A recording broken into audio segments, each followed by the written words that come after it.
Hakuna siku ambayo Mwenyezi Mungu anawaacha watu kutokana na moto wa Jahannam kama siku ya Arafa. Na vita vyetu vikubwa ndugu zangu hapa duniani ni Mwenyezi Mungu atuweke mbali na moto wa Jahannam. Usifikiri kwamba haya ni mambo ya kawaida wala ni mambo ya kuchezea. Ikiwa kibiriti ulioiasha mkononi, ile moto inaposogea kile ikikaribia vidole vyako unashindwa kusubiria, na mwisho wake unaitupa kijiti cha kibiriti. Seuze mtu leo kukaangwa miili yake katika moto wa Jahannam kama inavyokaangwa kuku katika duka ya chips. Nani ambaye atasubiria hayo? Sasa hii siku Mwenyezi Mungu anawaacha watu hakuna mfano wake, na siku hiyo Mwenyezi Mungu anateremka wakati wa mchana, tena anawakaribia waja wake kweli kweli, alafu anajifakhiri mbele ya malaika, anajisifu. Wayubahi bihim almalaika fayaqul ma arada haula, kisha anauliza jamani, hawa watu wanataka nini?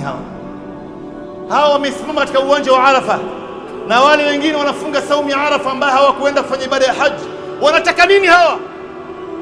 Mwenyezi Mungu anawaambia malaika, ushhidukum anni qad ghafartu lahum, mimi nataka muwe mashahidi wangu ndugu zangu, malaika wangu, mimi nimewasamehe wote hawa. Na hii ndio siku ambayo Iblis la'natullah alayhi anapiga makelele, anatoka mbio huko, anatoka na upepo, kwa sababu malengo yake imeanguka. Alikuwa anataka mimi na wewe twende motoni, na Mungu ametutoa ndani ya moto wa Jahannam, ametuingiza peponi katika siku hiyo. Na hii ndio siku ambayo Muislamu anapofunga saumu ya Arafa, kwa wale ambao hawakuenda kufanya ibada ya haji, unafutiwa madhambi ya miaka miwili, madhambi ya mwaka uliopita na madhambi ya mwaka unaokuja. Mtume sallallahu alayhi wasallam anasema, as-siyam yawm Arafa ahtasibu ala Allah an yukaffira sanata allati qablahu wa sanata allati ba'dahu. Mtu yeyote atakayefunga saumu ya siku ya Arafa, mimi nina imani kwamba Mwenyezi Mungu Subhanahu wa Ta'ala atamfutia madhambi ya mwaka uliopita na madhambi ya mwaka unaokuja.